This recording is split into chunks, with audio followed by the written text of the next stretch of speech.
evening. In Conversation with the Mystic is an exclusive series of interactive episodes where eminent personalities from various walks of life explore a range of subjects with Sadhguru. From the economic to the political, from the cultural to the environment, some of these conversations have been freewheeling, while some have been focused on a particular topic. Today, we will have the pleasure of listening to Dr. Kiran Mazumdar-Shaw in Conversation with Sadhguru.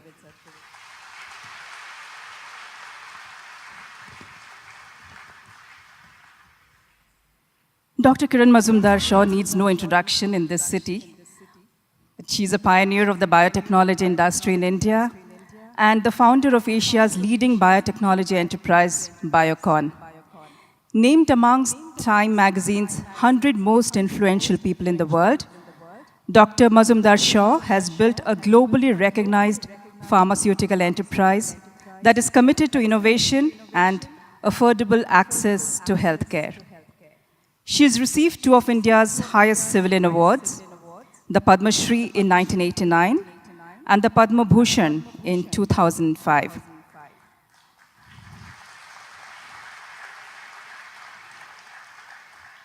Besides several other global awards, which have positioned her as a global influencer in the world of science and entrepreneurship. She holds key positions in various industry, educational, government, and professional bodies. Dr. Mazumdar-Shaw's commitment to affordable healthcare extends beyond business. She is the second Indian to join the Giving Pledge Global Initiative created by Warren Buffett and Bill and Melinda Gates that encourages billionaires to give the majority of their wealth to philanthropic cause.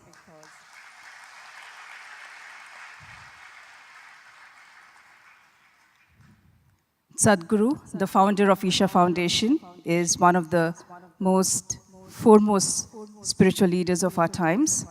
May we invite Dr. Mazumdar-Shaw and Sadhguru to the stage.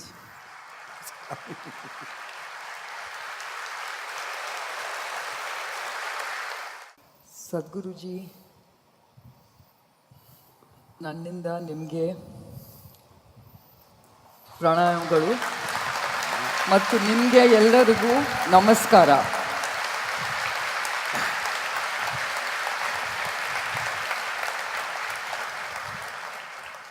I can't tell you how privileged I feel, and it's a rare privilege for me to be here in conversation with you in front of this wonderful and huge audience.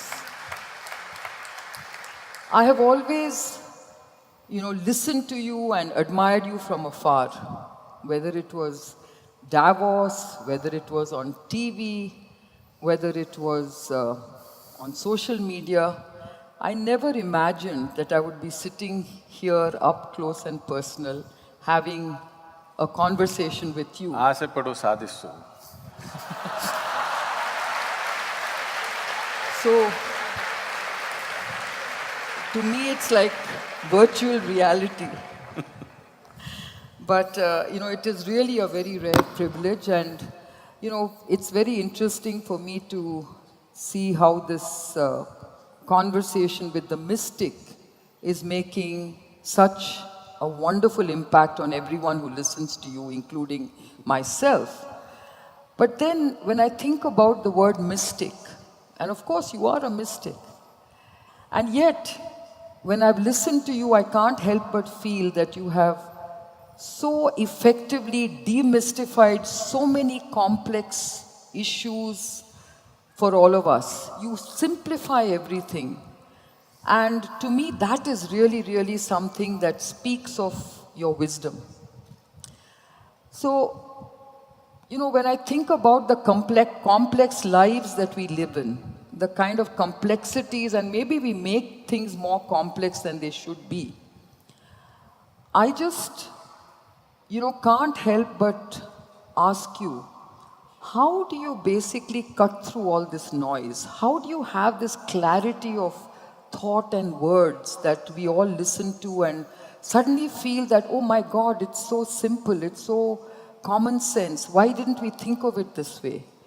And my question to you, Guruji, is how do you help us to cut through that noise, to gain that clarity, and to find answers to these problems or complex situations that are there or maybe we create to really make us better people?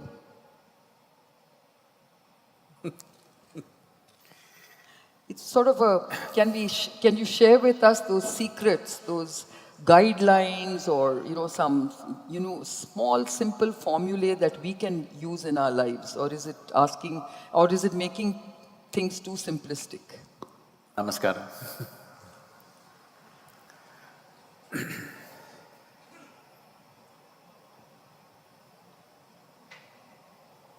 About just what you said,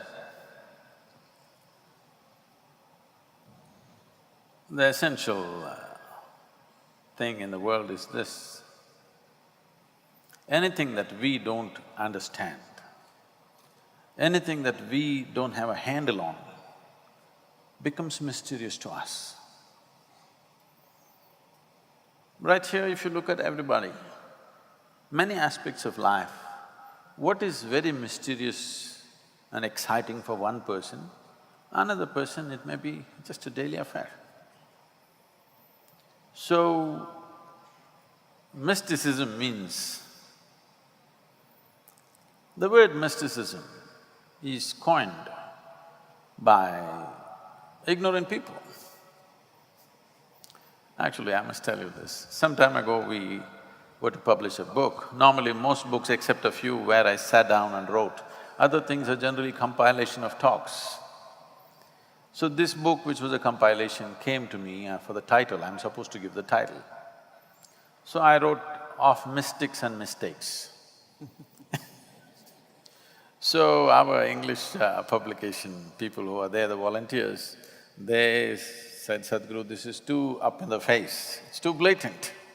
I said, "No, that's how it is. There are only two kinds of people in the world, mystics and mistakes." Because if you see everything just the way it is, you get labeled as a mystic. If you are making mistakes with your perception, people think you're normal. Whenever I hear this, when people start off saying, "See, after all, we are only human," I know they're referring to their mistakes and their limitations. Very few people will ever say, "I am human," referring to the immensity of being human. Whenever people say we are only human, they're always referring to their limitations and the mistakes they've made of themselves. So, you should not be surprised about this, that if there is a situation that you think is complex, only if I am able to make it very simple for you to understand. See, I am not changing the nature of the situation is still the same. Just that for you to understand, I will simplify the process, only then you can call that person a mistake. Otherwise, if I complicate a simple situation, that's a con man. Yes, simple things are complicated so that nobody figures out what's happening there, that's a con job, isn't it? Unfortunately, with all due respect to everyone, much of anything that is supposed to be what is usually referred to be as otherworldly in the form of religion, spirituality, philosophies, in my opinion, largely has been a con job. Because complicating simple things, you complicate simple things because you want to keep people eternally confused. When people are confused, they are enslaved. Sorry. Wow, that's a very unique way of looking at it. And you said, and I was very taken with that statement you made, that I am human. That is to say that you're proud of being a human being and that you've got this life in you which is very, very unique. And I want to actually take that sentence of yours and say, I'm a woman. Oh. And, and you know, I want to raise a very important subject which has always worried me a lot, and that is about the very, very serious gender bias that we have in society across the world, but I want to focus on our own country. At least you got a day for yourself. There's no man day, eh?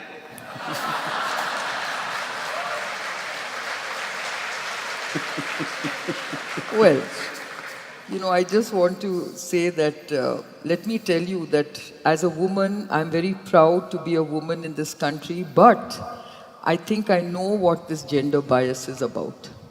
Because right from the time I was born, I have seen this gender bias in society. And I really want to discuss this with you, Sadhguruji, because I really think it's very important for me to, you know, understand from you about certain things that have always been of concern to me as a woman, because I remember my mother telling me when I was born that although my parents were overjoyed, my late grandmother, you know, that is my father's mother, my late father's mother, was deeply disappointed that the first child born in the family was a girl child. And my mother told me that she didn't even come and visit me for a whole day. And yet, my grandmother, as I grew up, you know, started respecting me and, you know, admiring me for some of the things I was doing. And I remember when I came back from Australia, she looked up to me and she said, you know, your father doesn't have 2 sons and a daughter, he has 3 sons. That's so an even insult. in that, yes. So even in that, even though I was achieving, you know, so much, she still saw that strength in me as being a male, as being a, you know, a man in a sort of woman's body kind of thing. So I just feel that this problem that we have in society is real.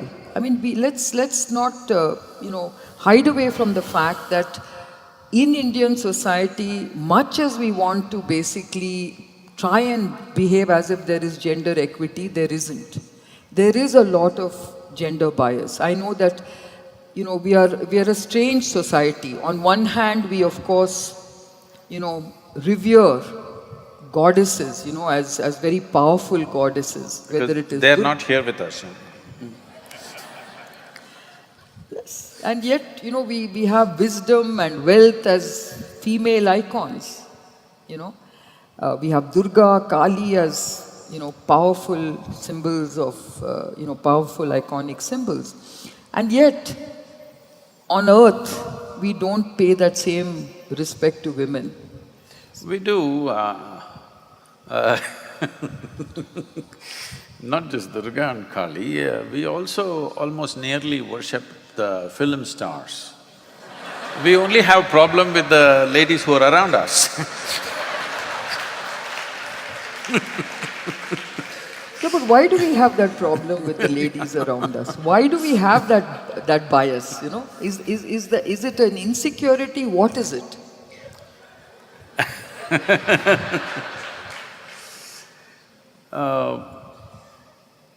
There's a larger aspects or many aspects enmeshed in this. If you don't mind me taking a few minutes on this one. Please take all the time. Whatever I say, all the ladies, you must listen to me carefully. I'm not biased. But we should not ignore realities in the sense. See, we are doing a fundamental mistake in this. That is, we are trying to equate a man and a woman in the physical world. It's a wrong way to go. Because in the physical world, male is definitely stronger physically. The leveling of the playing field is happening not because of evolution of attitudes and perceptions, no, only because of technology. Because, let us say, I'm in Coimbatore, 1,000 years ago, not today. You want to come, most probably you won't come, the man in your house will come. You will not come, simply because variety of problems are there on the way. So only the man traveled, only the man did things outside. It is not that women did nothing, they did the most significant thing, that they gave birth to us. I don't see how it is less significant than earning a few rupees. How is it less significant that somebody who gave birth to me is less significant than somebody who earned a few bucks for me? How is it less significant? I don't understand. Because we are driving the entire world today only from the perspective of the economic engine. Economic engine or economics as we know it is just a glorified version of just providing for ourselves. That's all it is. We've glorified it in such a way that that's the only thing that matters. Today if you say, a big man in Bangalore city, I wouldn't dare say a big woman, okay? If you say a big man, it's not because he's got big brains, we call him a big man. Not because he has a big heart, we call him a big man. Not because he has enormous wisdom, we call him a big man. He's got a big pocket. I'm saying our perspective has become like this. The simple act of providing for ourselves and those around us has been glorified to a point. Providing has always been the activity of the male. But making life beautiful, making life meaningful, bringing sense to life has always been the act of the feminine.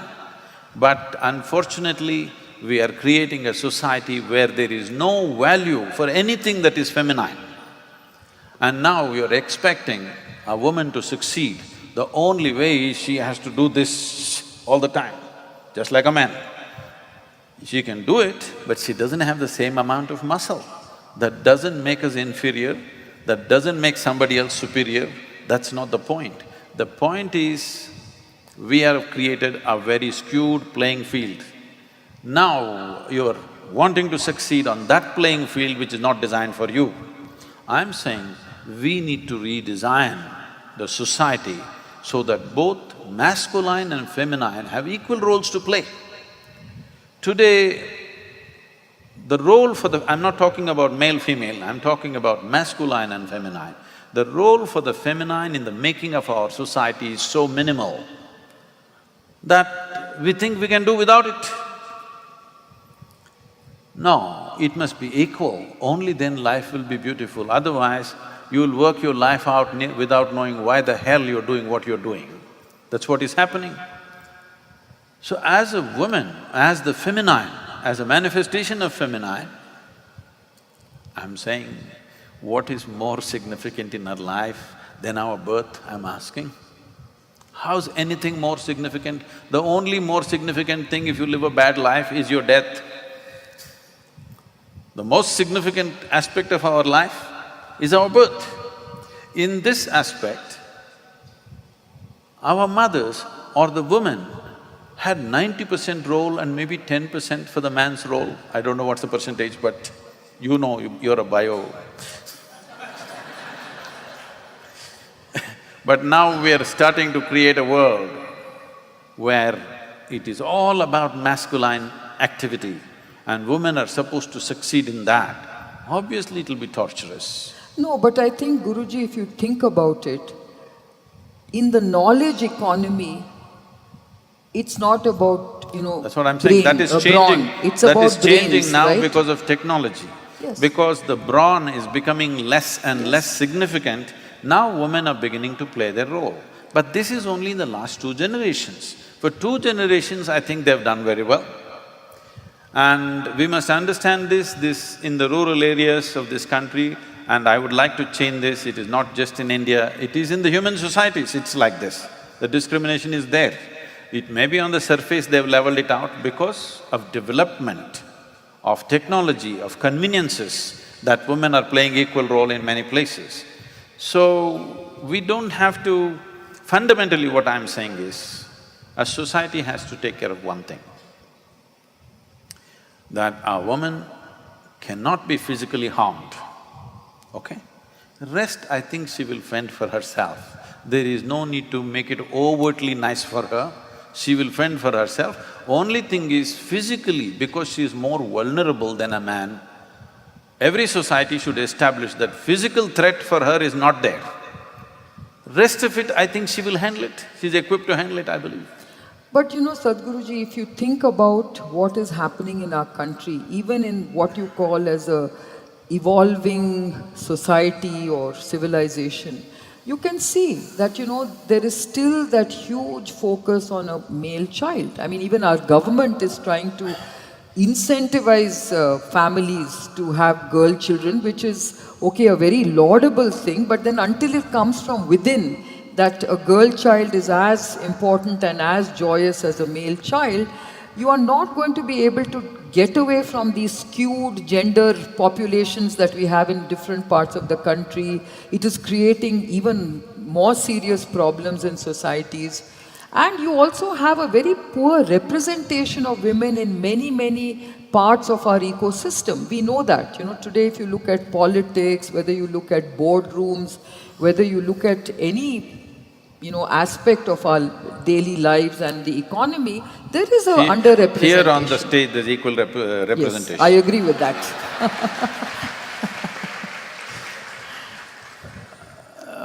We must understand this. We have been an agricultural society for a very long time, and we still are. Living in Bangalore, you may think you are a tech society, but no, India is still an agricultural society. Over 65% are still involved in agricultural activities. In that society, it's very important to have a son, for a variety of reasons, for economic activities. Another thing is, we valued our women big time at one time, but in the last 10-15 generations, we have been so… our poverty has taken over the society so badly that if a boy comes, by the time he's 8, 10, they would put him to work. If a girl comes, you have to protect her and you have to get her married and all these issues. So it is more an economic bias in people's mind. They're afraid, if I have 2-3 girls, I'm finished. This is the kind of feeling that the poorer segments of the society have. And this entire dowry system, which was done for the well-being of the woman, so that when she gets married and goes, she gets a portion of the father's wealth. That's the idea of the dowry, which has taken on such an ugly form today. All these things turned against, but fundamentally, discriminations have come not because of gender basis, but because of economic basis, has gotten skewed into a gender process. Otherwise, particularly in this society, right from ancient times, if you look at it, say, I will just look back and see, in every other civilization in the world, let's say beyond 1500 or 2000 years beyond that, how many women's names are even remembered? This is a country where we have many women who are prominent women of those times, who still today, they're part of our lore, they're part of our culture. People are always talking about Sita, Draupadi, Parvati, this, that, because we still remember them as prominent. If you have to remember somebody after 5,000 years, they must have been significant, isn't it? Yeah, but I think, Sadhguruji, what I wanted to say was, I completely agree with you that if you look at the agrarian society, which actually constitutes a large part of our country, I can accept what you're saying. But my major concern is about our society. Why is it that we are still so biased? And you know, the question I want to ask you is, how do you basically change this societal attitude? I mean, what is your message, say, for the men in the audience? Shouldn't you think that the men also have to change their attitude, whether they are a husband, a father, a son, you know, or whatever? I mean, shouldn't they be sort of, you know, playing their role in bringing about gender equity? I would rather talk to the ladies. Okay. What would you say to the ladies? Because one thing that women have to remember is, we must understand this, that society, a social process is need-based because different people have different needs. That is how people come together and make a society, and somewhere we form rules how to fulfill our needs without encroaching upon somebody else. So, the uniqueness of being feminine should not be lost. In trying to be successful, don't become like men, because men are desperately trying to find meaning in their life.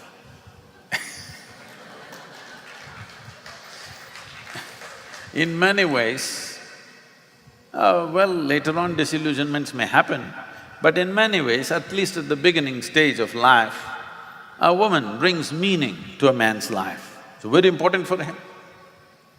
I'm saying, don't give up the fundamental strength of who you are in trying to succeed in another world. The playing field itself is changing and it will change further. As we already went through this, from a very physical world, we are moving into a cerebral world. As we move into the cerebral world, there is no need to fight for gender equality stuff. It will anyway happen, it'll find its own way. But we must understand this moving away from the physical world is only 50 years old. That's all it is. For 50 years, hasn't tremendous change happened? Has it not happened? It's happened. So, this will anyway happen. Only thing is right now, I feel, the only thing that we need to strictly enforce is, she should have the same opportunities in terms of education. Only education. Don't worry about the jobs and business and stuff, that will happen. Only in terms of access to knowledge and training, she has as much access as a man has. Another thing is, because she's physically vulnerable, every society has to have absolute laws that her physical safety is well taken care of. Rest, don't worry, it will happen. Well said. So now I want to move on to another, question which I thought I should ask you, which is really about morality and integrity, okay? I mean, it sounds very serious and very profound, but the reason I ask you about that is very often, I feel that we use morality and integrity as interchangeable, and yet to me they are not. To me, morality is something that is a social tenet, whereas integrity is something about yourself. It's about the discovery of truth in yourself. So, what are your words on morality and integrity? I don't have both of them. I operate out of my humanity. Well said.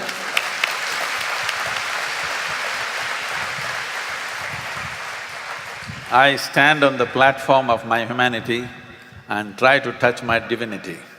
This is how I live.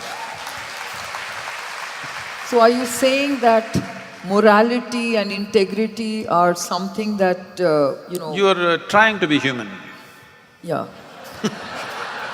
No, but I still want to understand, we all sort of talk about morals and moral dilemmas, and we also talk about integrity. So how does one basically try and understand these two very difficult words to understand?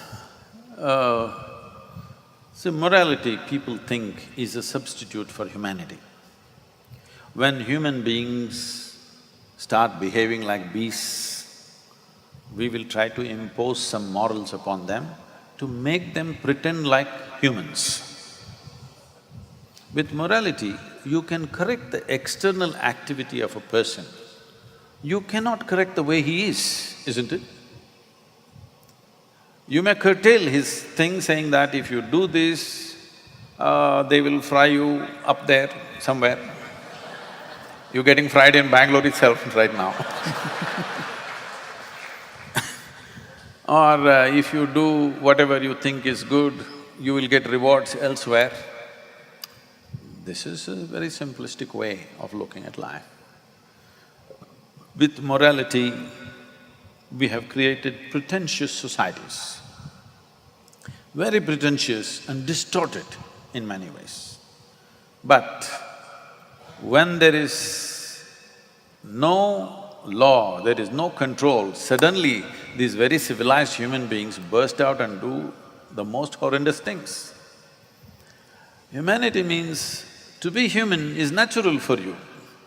You are a human being. You are not pretending to be one, hello? Are you pretending to be human or are you really human? You're really human. But the problem with being human is this. See, you have never seen a bad tiger, have you? We don't know what is one, yeah. There is no bad tiger. If it hunts more efficiently, kills more efficiently, it's a very good tiger. A tiger or any other creature is incapable of being a bad one. It is also incapable of evolving itself into something else better. Because nature has fixed two lines for all these creatures. Within those two lines, they range a little bit, but that's about it. They cannot go below the bottom line, they can't transcend the top line. With the human being, it is like this. There is only bottom line, there is no top line. You could be any way you want. This is the struggle. Whichever way you are, somehow it's not good enough. However you are, somewhere something is unfulfilled. So we must look at this more profoundly, rather than trying to come up with more words and try to fix it in different ways. Generally, in my understanding, if I'm wrong, please tell me. Morality means there are fixed values, thou shalt not, thou shalt not, thou shalt not. Only those things are happening.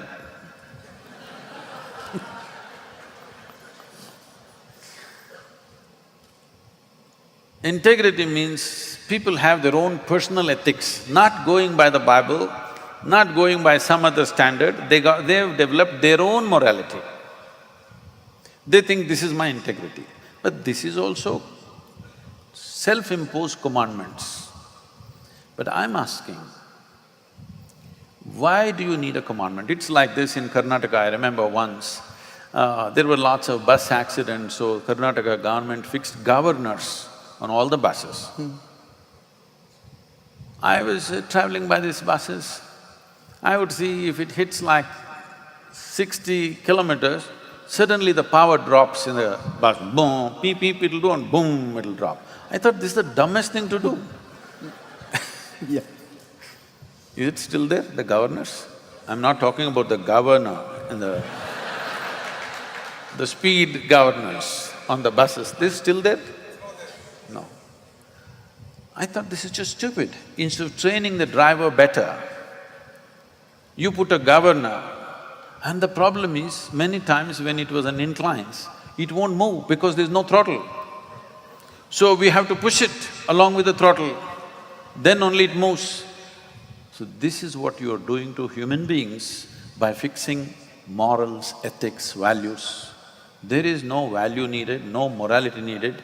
What is needed is you must keep your humanity full on every moment of your life. When I say humanity, the uniqueness of this species that we call as human beings is, we can be any way, any moment. We can be worse than any creature on the planet. We can be more venomous than any venomous creature on this planet. At the same time, when we are willing, we can become godlike. Everything is possible right here. Now, when everything is and a range of things are possible within you, what is the aspiration of every human being if they had a choice? If they had a choice, would you want to be in the lowest possibility or the highest possibility? You must tell me, I'm going to bless you right now. Huh? See? Without any tutoring, without any psyching, they say we want to be the highest, it's natural, it's a natural urge. to be at the highest possible level. But there are compulsive cycles. There are compulsive cycles because there are many aspects. Now we are entering into your field. There are genetics, there is karmic substance, there are variety of memories within them, which is evolutionary, which is genetic, which is karmic, which is on many different levels. In yoga, we say there are 8 types of memories. These 8 types of memories, if you don't remain conscious, these will become compulsive forces of survival. If you do not bring sufficient consciousness to you, the memory that you have within you works like a software. By itself, it will start doing things. It's like today you have a phone, if you do this, if you use a particular word 5 times, next time if you say the first alphabet, it just prints that without asking you. You say, no, that's not what I want to say. But it doesn't matter because you said it 5 times. So there is a memory like this is not against you. This is to make your life easier, so that everything you don't have to think through. Some things are automatic, it's fine. But the most important thing that a human being has to do is to move from compulsive cycles of functioning to conscious ways of functioning. If this one thing happens, if one is operating out of his consciousness, that he or she does everything consciously, then you don't need any morality, you don't need any integrity, you will be fine because you will operate out of humanity. When I say humanity, when I said 2 lines, this means for every other creature, nature has drawn a boundary. What they can do, what they cannot do, how they can be, how they cannot be. For a human being, there is no boundary. If you can sit here and be all-inclusive, you're capable of doing this. But right now, not because of biology, not biotechnology, biology, because you're so badly identified with your own biology, you cannot include anything as yourself. Right now, you know this, both you, Vinita, all these people are working for this in Bangalore city. People take their garbage and put it in the next house because their identity is purely biological. Their world is their family. This we have suffered for a long time, from the time of Dhritarashtra. It's called Dhritarashtra syndrome. From then to now, still it's going on. My son is best. Still we are suffering. Human means this, that something within you has risen in such a way that your body, your physical self will become insignificant. It is not such a significant thing, human body, because your intelligence, your awareness is far bigger than your physical body. If you're still identified too much with your body, then this gender business becomes too big. See, when people are constantly identified, being male or female, what it means is, you're unnecessarily identified with your reproductive organs. That's what it means. If you must identify with some body part, at least choose the brain.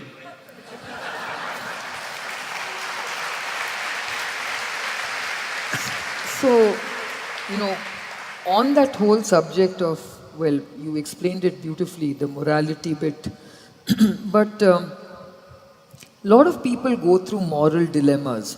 Like you said, you don't do this, you must do that, you have all these commandments.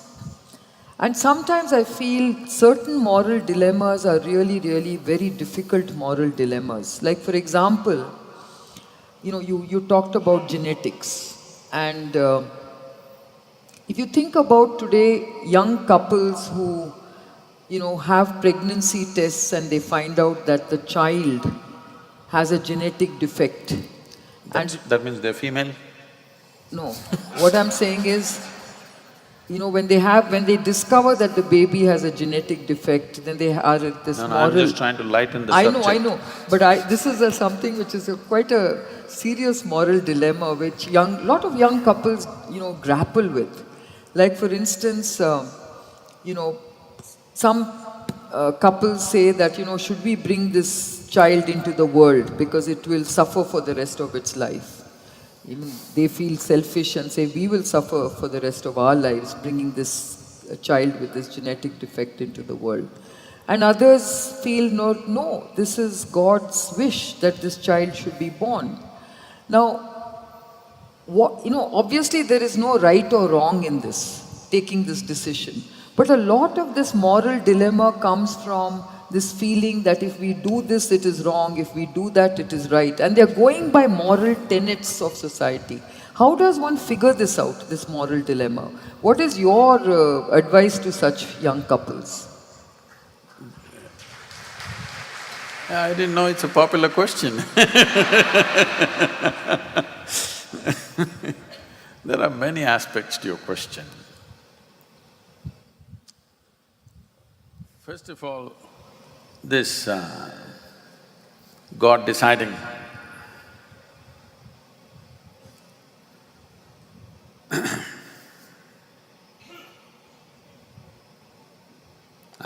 I have a very nasty joke, I'm trying to make it little lighter.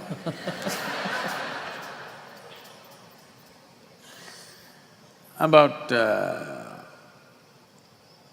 God deciding about your child. Those who wish to have children, I want you to at least get this much figured out. It's your desires which make a child, not God. Okay? This much fundamental, you must figure it out.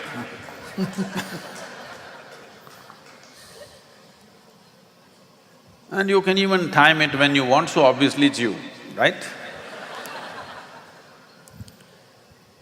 And suppose it so happens that child is not coming out normal, but who is to decide what is normal? Suppose all of us didn't have one leg, we would think one leg is quite normal. Yes or no? All of us had only one leg. Would we not think one leg is quite normal, and suppose one of these ladies had two-legged baby, we would think he's a freak. So, we need to kind of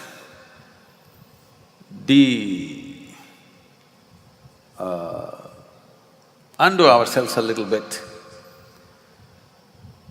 to not jump into conclusions as to what is normal, what is not normal. Anybody who doesn't look like you is abnormal. A lot of people think I'm abnormal. I think you're abnormal because you don't have a beard. Every man is supposed to have it. Some of you are showing little samples.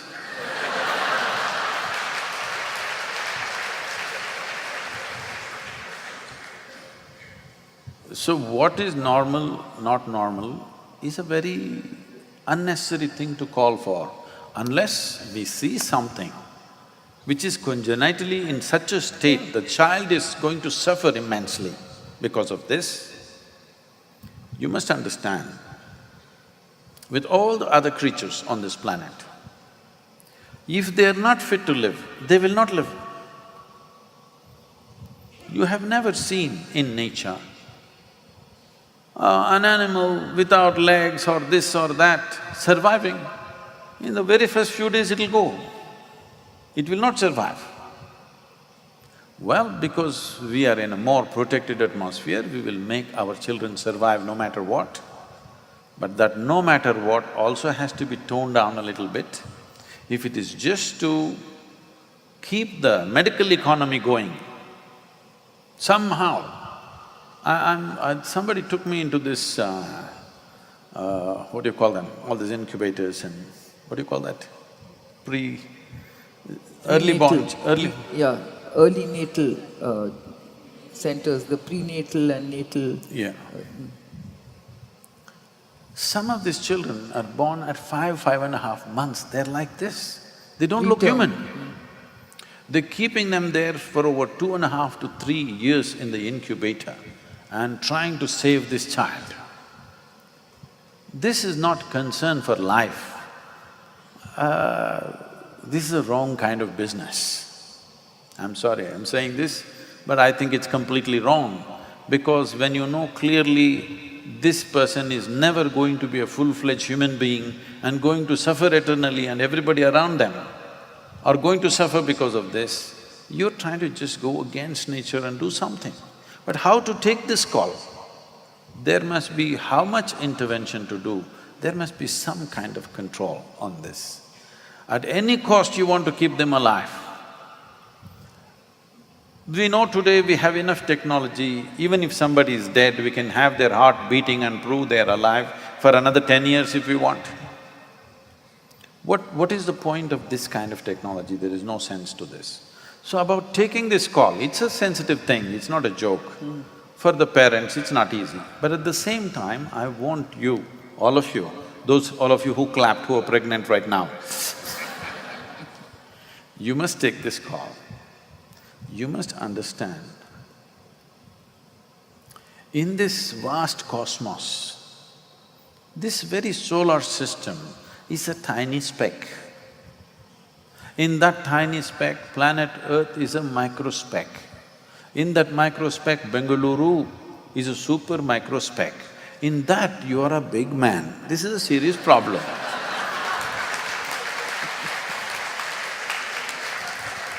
The problem is we think too much of ourselves. See, in the process of generating life, this is all coming because we are heavily identified with our own physical forms. Physical body is a mechanism.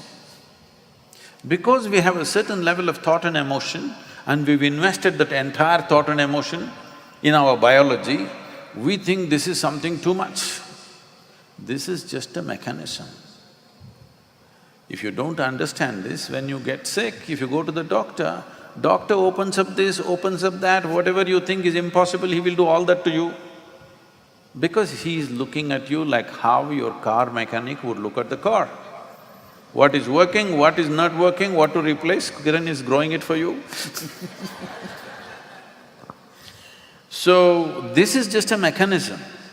This mechanism, in the manufacturing process itself, sometimes can go wrong. When it goes wrong, it doesn't matter how much emotion we've invested, we must bow down to that and say, okay, it didn't go well. We must see, how else? But at any cost, because this is my child, at any cost it must survive. This will create a very unhealthy atmosphere in the world and it'll bring much pain to you, much suffering to you, more than you to this unborn child. Trying to put this life through this world without the necessary faculties, without the necessary means to survive by themselves, it's not going to be easy for that life. Forget about our convenience and inconvenience. For that life, it is not good. So, you have morality, integrity, everything. From this, you take this stance. Is this going to be good for that life or no? From this, you must take a stance.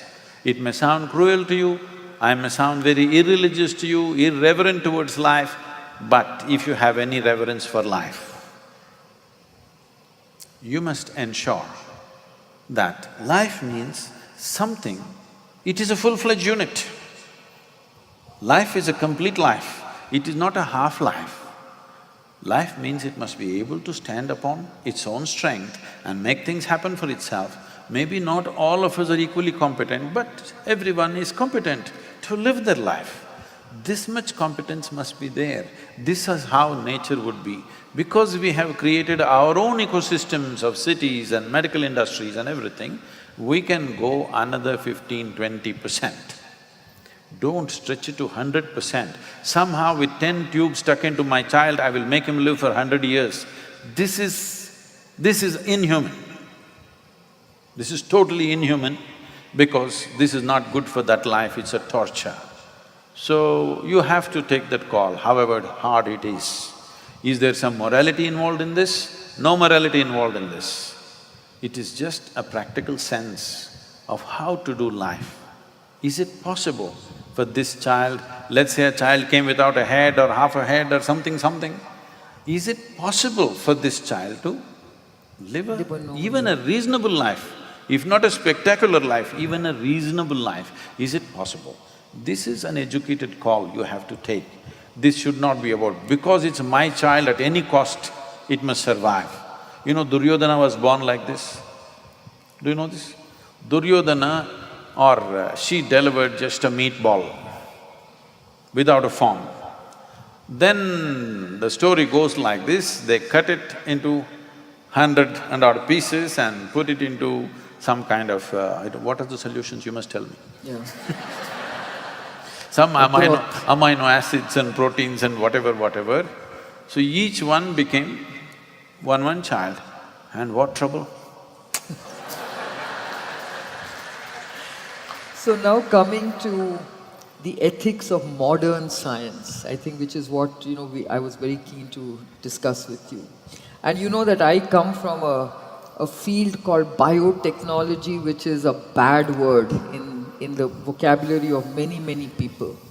Because we are tampering with life, we are engineering DNA. I'm also doing inner engineering.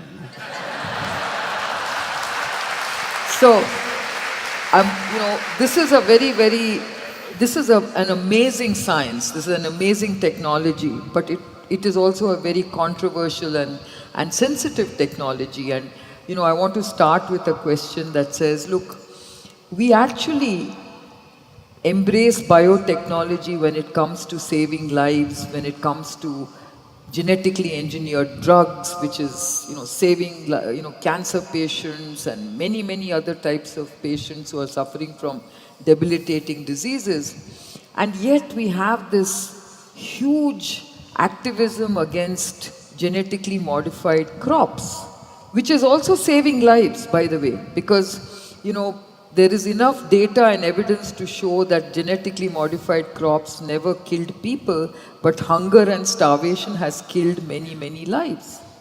And today, if we have solutions to actually feed these hungry, feed the starving, and we know that, genetically modified crops can actually do a lot for our kind of country, because you can have drought-resistant crops, you can have crops that grow in saline conditions, and the marvels of this technology are many. But people are not willing to have a scientific debate. People are not willing to look at data. People are not willing to look at evidence. They always want to look at long-term, absolutely guaranteed, safety of a new technology. How do we deal with this? I want your suggestions on how we deal with these kind of questions.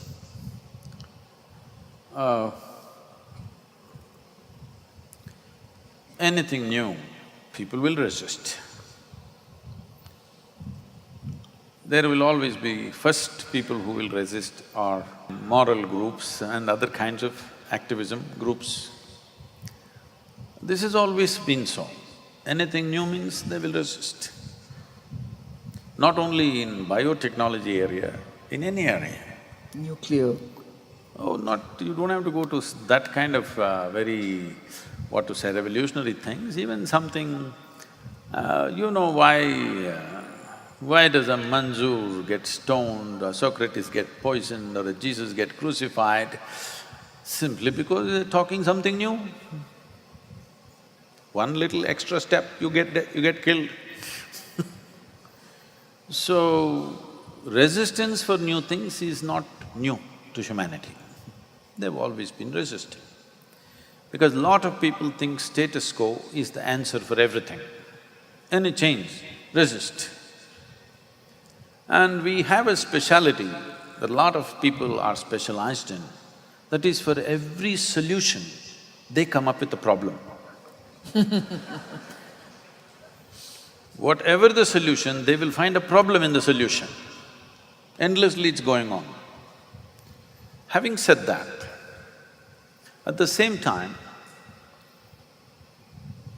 see, anything that concerns with the basic life-making process of human being or plant or animal or whatever, this we must tread little carefully. I think generally the concern… I know there are lots of people who are resisting simply because it's new, that's different. The main concern is commercial forces are leading the thing. For commercial forces, it is not even fair to expect that they've invested a certain amount of money and they have found something which will be very, very really valuable in the marketplace, and now you tell them, don't use it because we are still thinking what it will do after 1,000 years. It's not fair for them.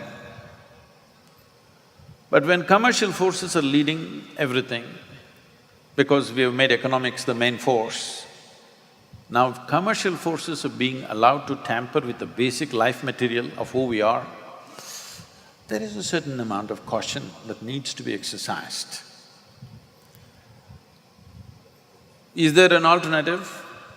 I think non-commercial forces, maybe government-funded forces, should invest heavily in research. After it has been incubated well for a period of time, it must come out. When it is a commercial enterprise doing this, because every day costs money, every day is either pushing your balance sheet up or down. So, commercial aspects will take precedence over other things. You can't blame them for that because they're there to do business. So, in this context, we must be little more careful about growing more food. We can grow as much food as we want. If you keep the natural ecosystem the way it should be, we destroy that and then come up with other kinds of hybrid answers, which may be temporary solution but which can completely destroy everything for us. For example, right now in this country, we have 1.3 billion people. We have done many things. We have done some really wonderful things, we have done some very nasty things. All kinds of things we have done. There are a lot of achievements to show in the last 50 years for this nation. We are on the way to the Mars. Many great businesses and enterprises have been built, scientific discoveries have happened, many things have been done. But one of the greatest things that we have done is, without any support of technology or any great amount of infrastructure, our farmers with traditional knowledge have managed to generate food for 1.3 billion people.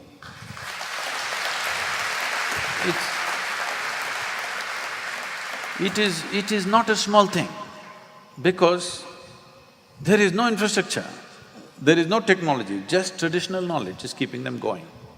But it will not keep them going, that's why you're talking about these new additions. But for this to happen in this land, one main reason is, we have a land where you can grow crops 12 months of the year. Very few nations in the northern hemisphere can do this. We are one of them, that we can grow crops 12 months of the year. And we intercrop, and in the same piece of land we are growing 4 to 5 crops in a year because of intercropping and all this. This ability is being seriously depleted right now because the quality of the soil has been completely destroyed in the last 25 years simply because of technology recommendations that came 25, 30 years ago. They said, all these animals, this nonsense not needed, all you need is a tractor and a bag of fertilizer, everything is done for you. I was also into farming at that time. You will see, you're trying to do this, your neighboring farmer just throws urea and urea and urea, and his plants, boom, they come up like this, yours are looking like this, you look like a fool. But you did all this.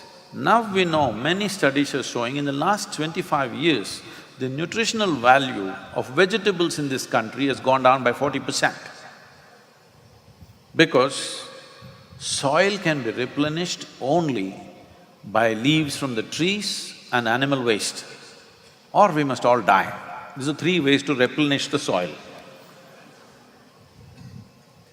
That also when we die, now people putting themselves in stone cases so that they don't become part of the soil. No, one of the most eco-friendly things you can do is when you die, you're buried or burnt and part of the soil. This you must do, you know. You shouldn't go away somewhere. Why I'm saying this is, technology is also doing this. People are making bookings that your body can be allowed to float in the space forever. Right now, there is one concern which is going on, people think it's a religious concern, it's of no religious concern to me.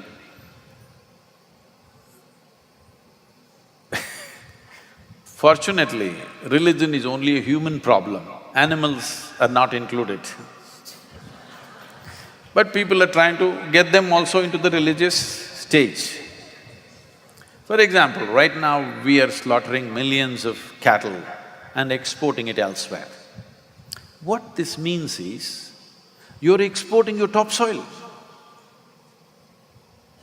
Almost everything that you eat, except the fruits that come from trees, almost everything that you eat is coming from the first 4 to 18 inches of the soil on this planet. Just this much. If you are going on exporting topsoil of this country in the form of meat or whatever, what will you have in 25, 30 years' time? Already your nutritional value has come down so much. The only way you can make the soil rich is animal waste and this. Right now, I am pushing for this, that there must be a policy. If you own 1 acre of land, minimum 4 cattle you must have on the land. Not for its milk, not for the meat, but for the dung, which is the most valuable thing of an animal, that it drops it all over the place. This is how the land can be enriched.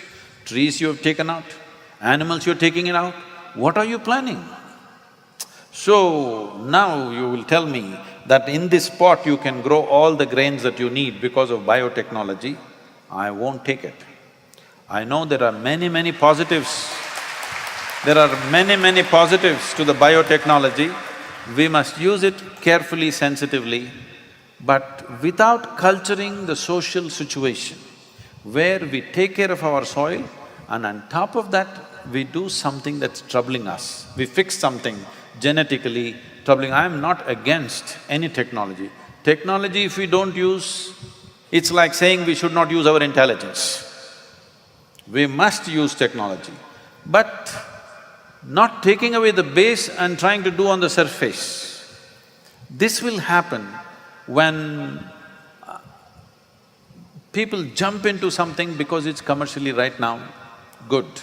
All kinds of modifications. No, but Sadhguruji, I want to tell you, you made a statement saying that, yes, commercial interests might always be suspect and that the government should actually start investing in technology. Yes. But that is what is happening in our country. The government is actually investing in this technology and yet there is an issue about accepting that technology. So it's not as if it's only… I agree, in other parts of the world it's been commercial. But in India, for sure, the government labs have also been partners in biotechnology. I'm glad it is so. And if that is so, I don't think we should excessively fear the little bit of activism that you see. I think that much breaks are needed here and there. They can't stop it. If the government has invested money and there is sufficient data to show that this doesn't cause any serious damage or distortion, it will anyway become a reality. But some brakes are okay. Brakes are good I don't like brakes usually, I only drive with my throttle. But brakes are good, sometimes. So, now let's come to a much more scary aspect of biotechnology. So, I'm not only going to talk about the good things of biotechnology. I'm genetically modified, Yeah, all of us are. It's about designer babies, okay? Now, if you think about it, the whole thought of a designer baby is scary. But if you think about saying, okay, I can actually make sure that the same case that I talked about, that you are in this moral quandary about giving birth to a child with a genetic defect, but yet you can have gene editing technologies to fix that genetic defect and actually give birth to a normal child. So there is a good side of designer babies, but there's also a very scary side of, designer babies, because, like you said, human beings, don't necessarily know where to stop. And you might want to have these superhumans with the highest IQ. This has been done even Hitler's time. I think they tried to Love develop, camps. right? They tried to develop these superhumans, and through various their experimental, nasty and horrific experiments. But that can also happen today. And whilst you need regulations against such things happening, you will still have people who will be able to do this. Maybe some countries will say, why don't we, indulge in these kind of technologies to create a super race in our country?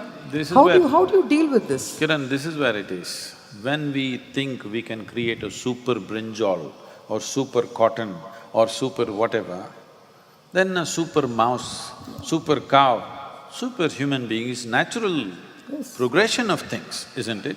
Yes, it is. But there is that moral… No, it is not Not moral. moral, it is about humanity again. No, I'm not looking at it as a moral thing. The thing is, genetic engineering or modifying life the way we want it is not a new aspiration. This has always been the aspiration of the human beings.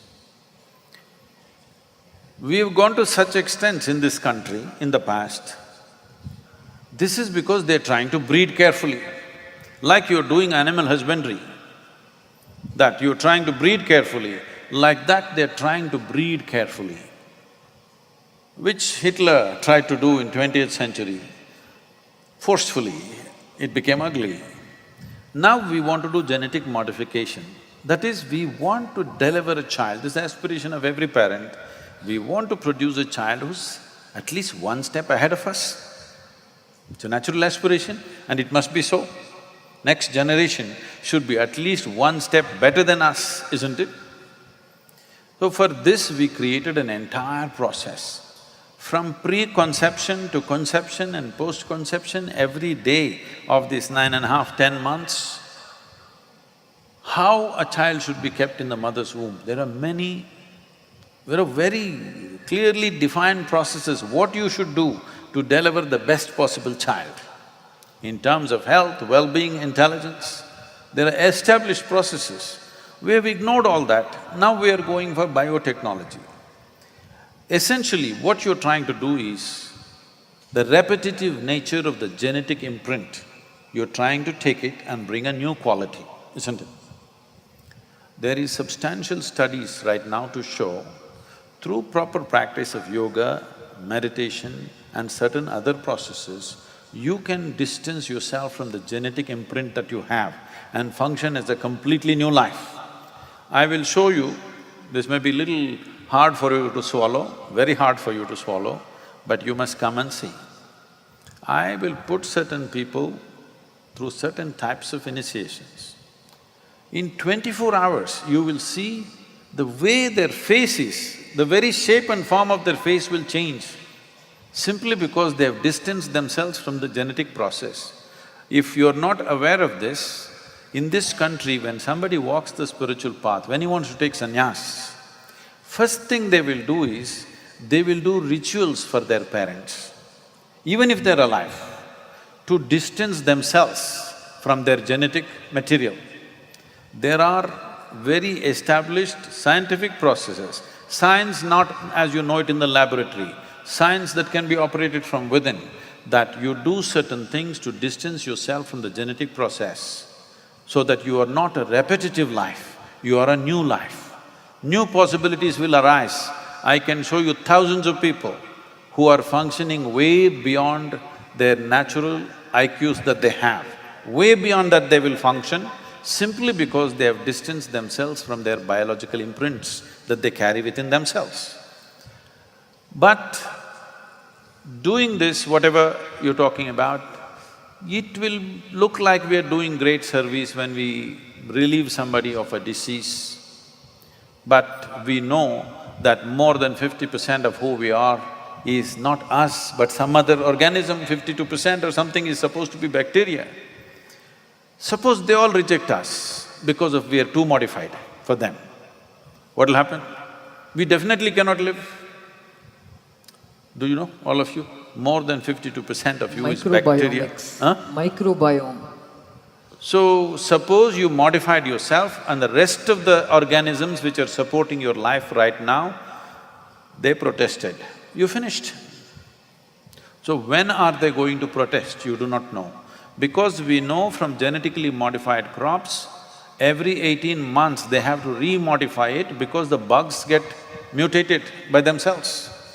The brinjal and the cotton that they're doing, every 18 months, they're again retuning it because whatever you had tuned it for, the bugs have again mutated themselves. So the bugs are becoming super bugs, whether you are becoming superhuman or not, the bugs are becoming super bugs. And how are you going to encounter these super bugs? I know all these horror movies have produced a bug which is 10 feet tall, comes and eats up your child or something. Something like that may not happen. The bug need not grow in size if you can't kill it. See, if you can kill it by smashing it, but if you can't mass kill it with your whatever you're doing, sprays and antibiotics and this, if this does not work, just for let's say 1 year, half the humanity will die, isn't it? No, and we are dealing with super bugs these days. No, not yet super enough. If they become super enough that you have no answer for them, I'm saying if it takes 1 year for you to find the answer, within that 1 year, at least half the human population will be exterminated. So when such things are there, I know it's a certain space where everybody wants to be up on somebody else, but I think this is an area where we must go little slowly. We should not stop, but we must go gently. And build data. I still believe that we need to build… We must build data, no question, but the veracity of the data takes time. See, in the last, let's say in the last 25 years, about human health, how many times have the world's scientists changed their opinion? Every year they're changing their opinion. Every year they're changing their opinion. So if every year you're changing your opinion, obviously you don't know what you're talking about, isn't it? no, it's about different scientific teams trying to question some other findings. All right, I mean, that's what I'm saying we don't have a full picture. We don't have a full picture, that's a fact. When we don't have a full picture, how many things we change, we must be very, very cautious. We should not stop. It is not out of fear, it is out of concern and care that we must tread gently. We should not simply rush into it and regret it tomorrow. So, now I want to come back to… I can tell you, this happened, you know. This happened in 2050. A bunch of bio-scientists got an appointment with God. They all went there and they said, "Hey, old man, you've been doing quite good with creation, but now everything that you can do, we can also do, it's time for you to retire." So God said, "Oh really? What is it that you can do?" They said, "We can make life." He said, "Okay, let me see a demo." So they picked up some soil, did this. You should put the details, I don't know anything. And they made the form of a human baby, and in 10 minutes the baby meow cried, became alive. God said, well, that's quite impressive, but first get your own soil.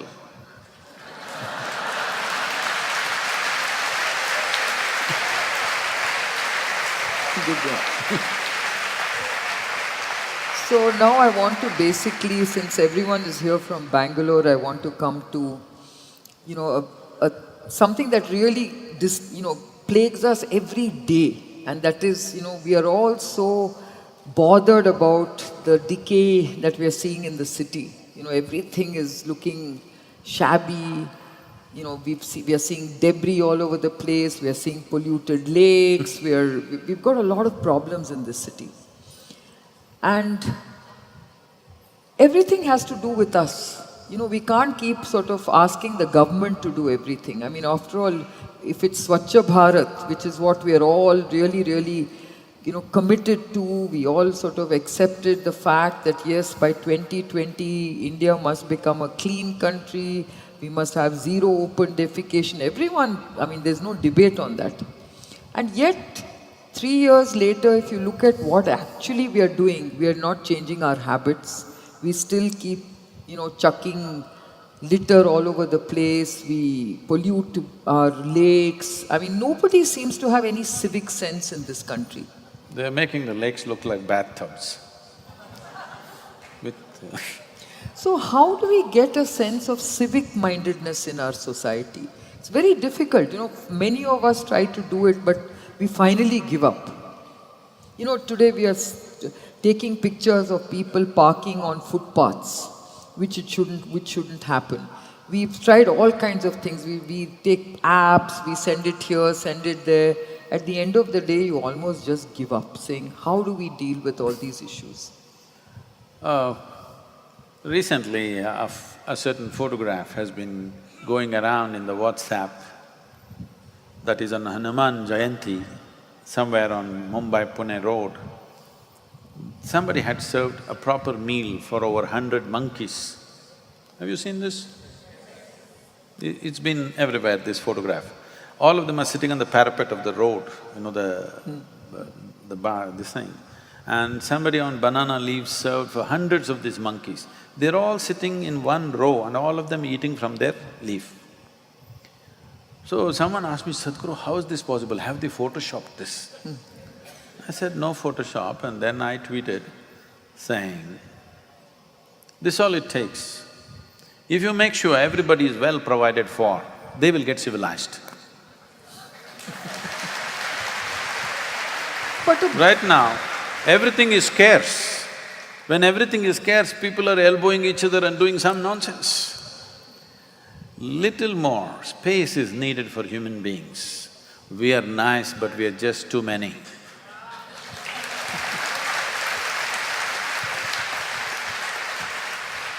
So, these are facts that you should know better than me, but in the beginning of 20th century, our number was only 1.6 billion. Today we're 7.3 billion. In India, in 1947, we were only 33 crores. Today we are 125 crores. In 70 years, 4 times reproduction, 4 times over reproduction is irresponsible. But this has not happened just because of excessive reproduction. This has happened because in 1947, average life expectancy of an Indian was 28 years. 28, you heard me? Not 78, 28. Now it's 68, yes. Today it is somewhere around 63, 64, which is a wonderful thing to happen. But what this means is we postponed our death. Simple arithmetic, if we postpone our death, should we not also postpone birth?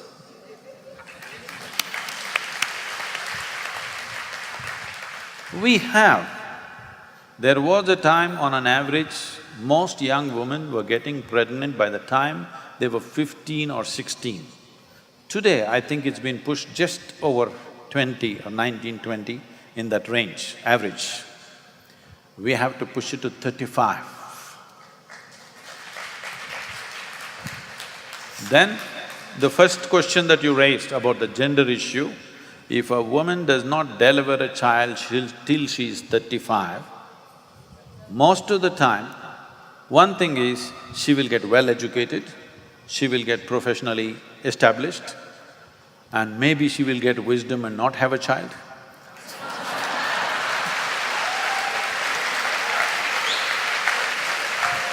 So, Child is not a bad thing, we all were born that way.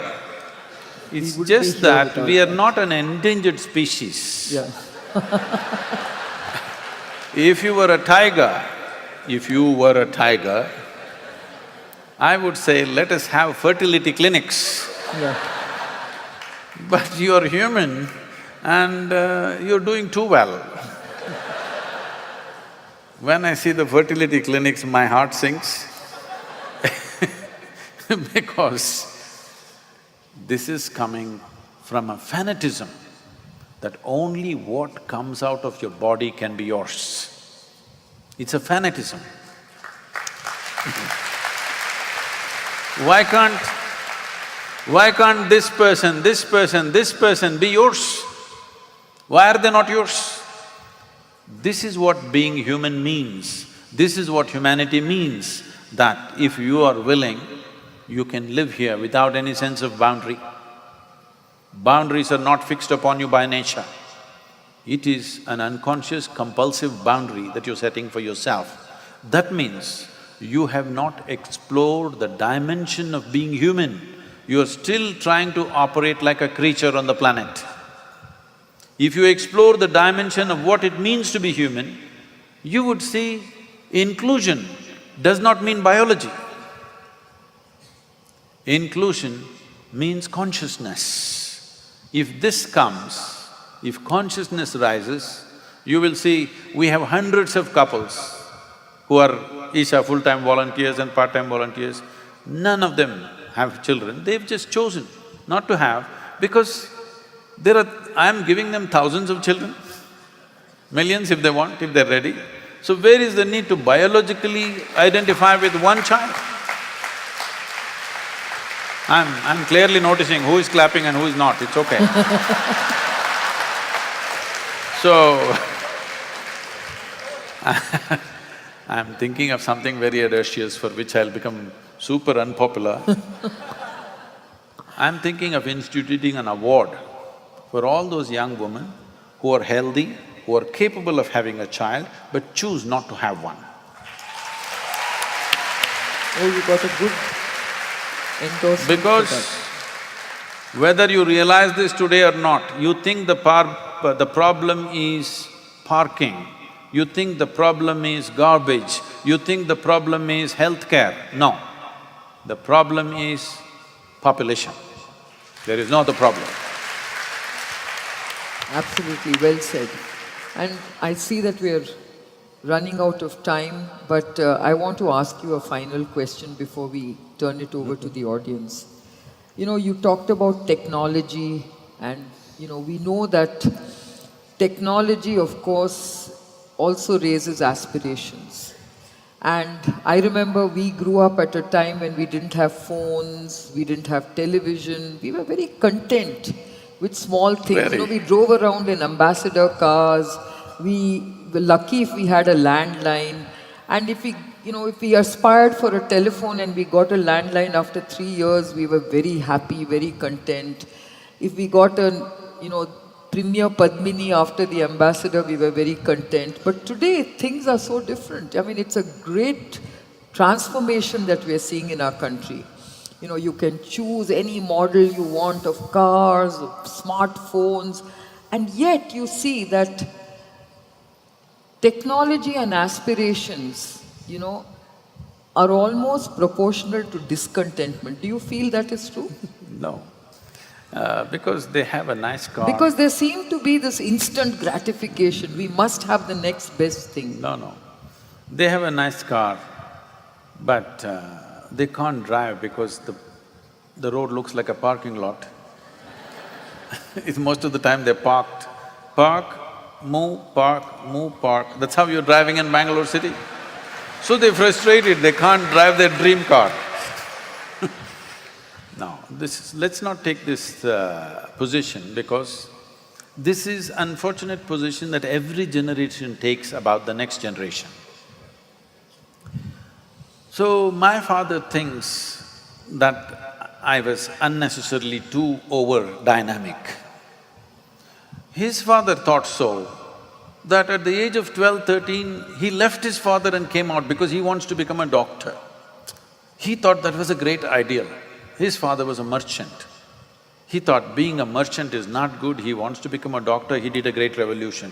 But I'm sure his father thought, this is a worthless fellow, instead of doing this trading, he is going to become a doctor and unnecessarily he leaves the house and goes to study. Now I aspire for something else. My father thinks the same thing. I don't want to do the same mistake with my daughter.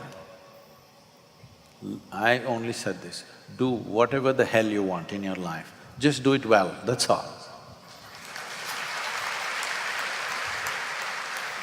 Do anything you want, it doesn't matter. Maybe you're doing something that I don't figure. It doesn't matter, do whatever the hell you want. But just do it well, that's all.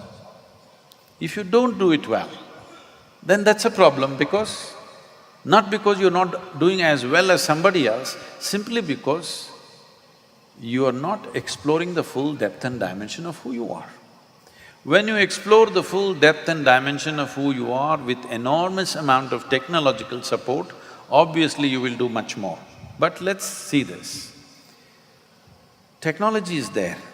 It's not because of technology we have aspirations. Because of our aspirations, technology has come. Because we wanted to do more, we came up with new ways of doing things. Now that we can do so much, if all the people on this planet, these 7.3 billion people, if all of us become super active, dynamic, industrious like you, working day and night, using all the modern technology, this planet has only another 20-25 years left. But 50% of the people are lazy. They are the ones who are saving the world.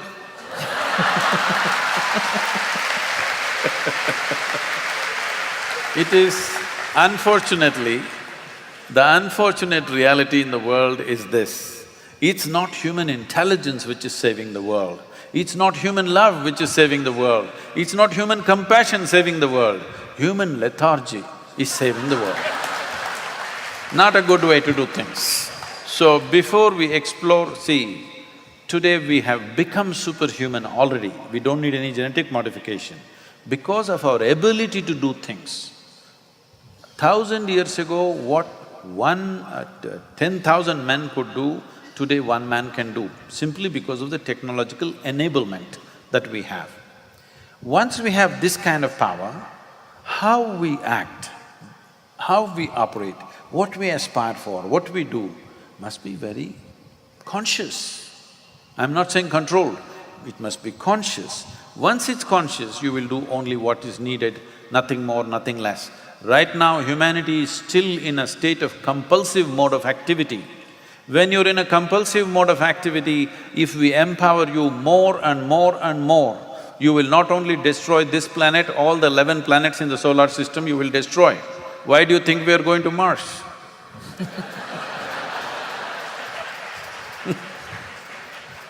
Thank you, Sadhguruji. Now I think we will take two questions from the audience. Hi, my name is Purti. I am in my final year of biotechnology and listening to your talk, I have many questions, but for now I will just want to ask one. So from what I study, from what I've read, biotechnology is here today because of animals such as mice and microorganisms such as bacteria. But do you think that it is ethical to use these organisms which help us so much and later kill them? But we are here today thanks to them. Thanks to those small creatures and testing on those, we are here to… But is it an ethical thing to do? Maybe you think it's not ethical, but most of us wouldn't be alive here today if those things were not done in the past. But today, we have various technologies which allow us not to necessarily test it on these poor creatures. There used to be lot of mice everywhere. They were a nuisance. Anyway, we were killing them in millions at one time. So you also experimented them, which is cruel, but almost all of you who've been through even high school science, you dissected either a cockroach or a frog or something, yes? You nailed the frog to the wooden plank when it is alive, you opened up its heart and you were very excited how its heart was beating. Believe me, the frog was not excited about you looking into its heart. But unfortunately, that is how we learnt a few things, that is how we did things. And many of us, I'm telling you, with living in such concentrations in cities, we are alive only because of these vaccinations and these medicines and everything. Many of us would have died for small things in the past, small things. This is why we must understand, when I said the average life expectancy was 28 years, simply because a whole lot of people died when they're young. Because of small infections, if a flu comes, they will die. Very, very small things, people died.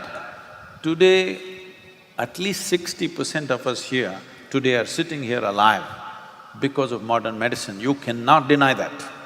And it's a cruel process, very cruel. It's cruel to the other creatures, it's cruel to this creature also, everything. Now the question is only, shall we keep it within what we think, there is no ideal, what we think is a practical limit, or shall we just let it explode upon us? This is the question. My humble opinion would be, we must keep it within some kind of practical limits. If you don't keep this limit, what happens, what is the outcome of that will not be necessarily very pleasant. And about cruelty to animals, we are anyway cruel. You understand? We are very cruel people. Let's understand this. Because this is the very nature of life. If this has to survive, it has to take another's life. Now the question is only this, are you doing this consciously or wantonly? Consciously if you do it, you will do it only to the extent it's necessary.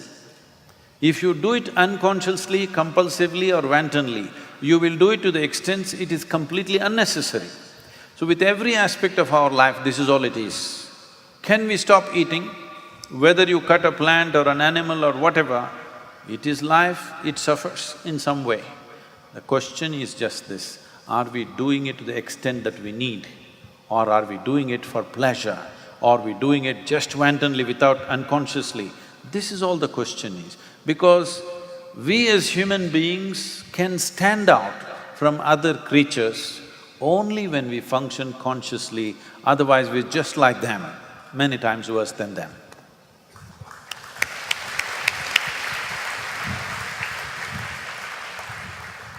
Thank you for this wonderful conversation. Thank you very much.